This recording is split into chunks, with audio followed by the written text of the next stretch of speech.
When people are trying to discover something about the history of a place, they can come to the museum to get factual information, about the past. The Tempe History Museum was tasked with conducting research into names that existed, place names that existed here in Tempe.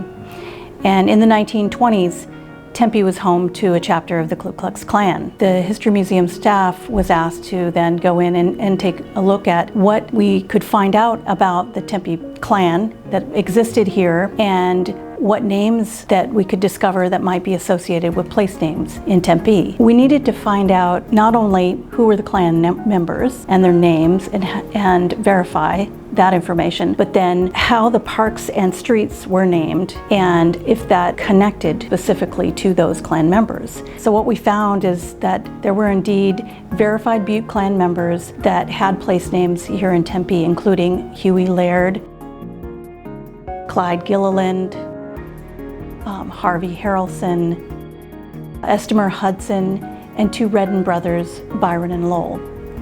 And so the place names would include Laird Streets and School, Gilliland School, Hudson Lane and School and Park, possibly. Redden Park was another possibility because of the association with the two brothers, and Harrelson Park. It's always been known that the Ku Klux Klan was in Tempe and throughout Arizona in the 1920s. It was written about in newspapers at the time. Historians have looked at it over the decades. So there are two main archival sources that I know about that have information about the Klan in Tempe.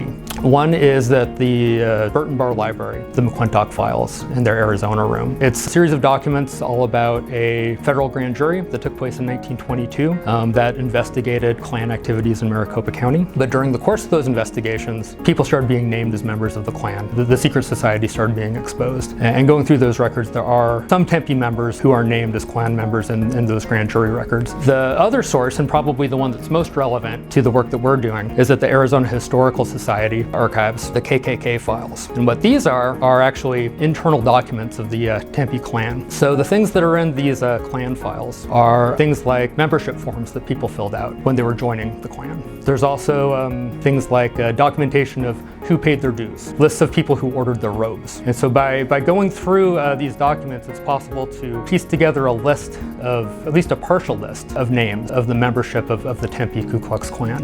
Hugh Laird was mentioned a couple of times. He was mentioned in the McClintock papers during the grand jury investigation. He was named as a member of the Klan at that point. And then going through the internal documents at Arizona Historical Society, he appears on a list of people who paid their dues into the organization. E.W. Hudson also had a leadership role, we found. There's a page in the files that sort of lists the Klan leadership, and he was on an advisory council, a three-person advisory council that made decisions and advised in the Klan operations. We wanted to go back and do it from the other side. We wanted to look at the Tempe place names and made sure we really understand who they were named for.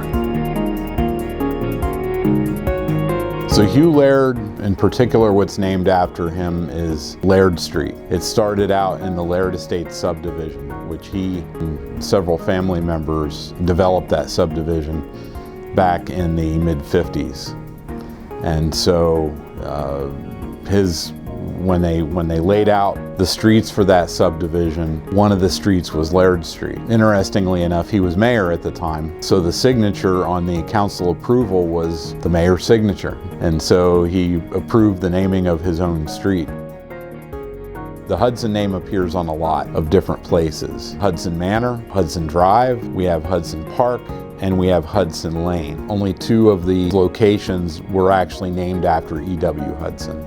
Hudson Manor is not named after E.W. Hudson. That's named after Clay Hudson, who was actually a Phoenix resident and businessman. Hudson Drive was one of the streets laid out in Hudson Manor. We are unaware of any connections between Clay Hudson and E.W. Hudson. Then we get to Hudson Park, which is in the Hudson Manor neighborhood. Part of the challenge with that is people generally were referring to it as the park at Hudson Manor. What happens with that is that the park goes unnamed for a number of years, and when it's named, it's clear that it's still informal. We still have yet to find the final verification that says this park was named specifically. So that one's a little bit, technically it's a little bit tricky. The one other location that was named specifically for E.W. Hudson was Hudson Lane. So Redden Park, it was named essentially after the Redden family of who were a pioneer family. Byron is named specifically, and he was one of the two brothers who were both definitely Klan members in the 20s. There was a definite connection between Byron and the naming of the park. So Harrelson, you know, he came to Tempe, he worked at Tempe Bank, he was involved in a lot of different things, and there's a park that's specifically named after him. There was a newspaper notice about the dedication, which specifically talked about the festivities that were going to happen as a result. And also they specifically went into detail about Mr. Harrelson. Really, this is the beginning. I mean, this is the beginning for the whole community. I mean, we're just now, I think, starting to look at and understand what this history means and the influence this history has had in the overall history of Tempe. And so this really needs to be ongoing work. So we don't think of our research as a start and stop.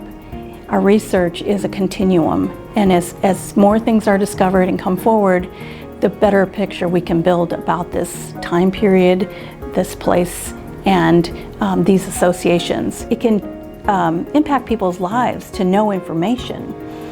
They can make decisions based on that information. They can feel a certain way about themselves, their family, their home, based on the information we provide. And so we need to get it right.